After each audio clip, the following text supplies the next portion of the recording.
Here with third-year head baseball coach Lane Burroughs as the Demons prepare for a very busy week. First two are on the road at Sam Houston, at LSU, before heading to UNO or hosting UNO this weekend.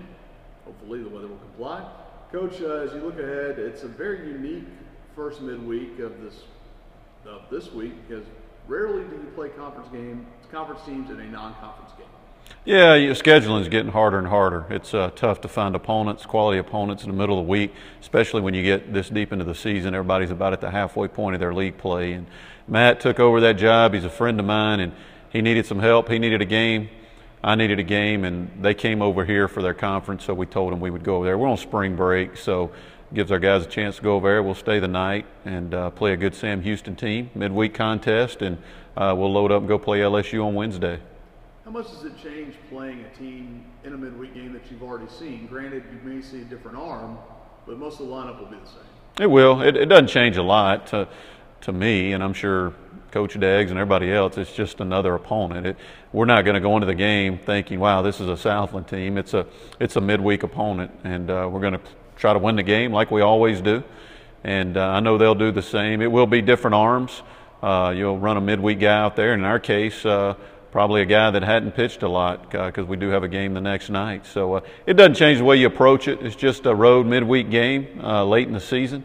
And I know our guys will be ready to get back on the horse after falling the last game this weekend to get back out on the field and play against a quality opponent. We've shared some laughs about your relationship with Coach Deggs, and there's a piece of it that not a lot of people know, and I don't know if you've got the trophy made up yet, but it is the Dougie Dorn Bowl. Yeah, the Dougie Dorn Bowl. I guess Jason, you coined that, and I like it.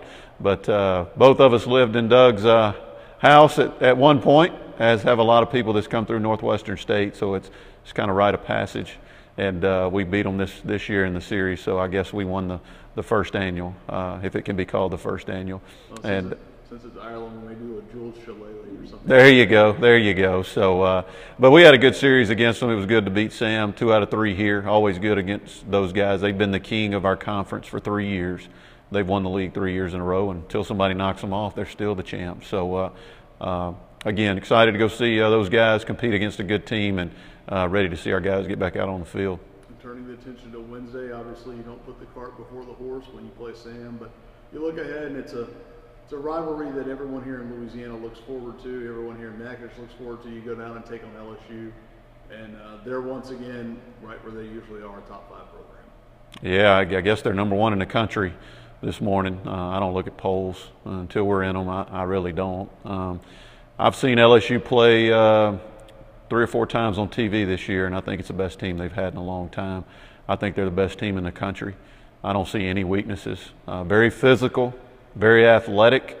Their weekend guys are outstanding, so I know they'll have good arms in the middle of the week. But watching them play 3 or 4 times on TV and little spare time we've had, I see no weaknesses. It's one of the best LSU teams I've seen in a very long time. It's big for our guys that grew up in this state. I know it's big for them to go play LSU, and I'm too old to get caught up in going to nice stadiums and all that stuff. And we'll go down there, we'll play the game, and we'll get after them. I know our guys will be excited. And I told them the other day, I think they're the best team in the country. So what an opportunity to go in and do something that not a lot of teams have done. I know there's some eagerness for some guys to get back out, especially down in Alex Box after the way last season ended down there. Yeah, it is what it is. It's the elephant in the room. I'm sure we're going to get asked about that a lot. And, it's one of those things that you live with it. It happened. And, anytime you put yourself in a competitive situation in any walk of life, you're going to lose, and sometimes you're going to get embarrassed. And we got embarrassed last year. The good thing about our guys, they put it behind them. We went down and won our next game, and I'm sure there'll be questions about it. But it's 2 different teams, and they're very good. So, again, we're just excited about going down there and playing them and seeing how it turns out.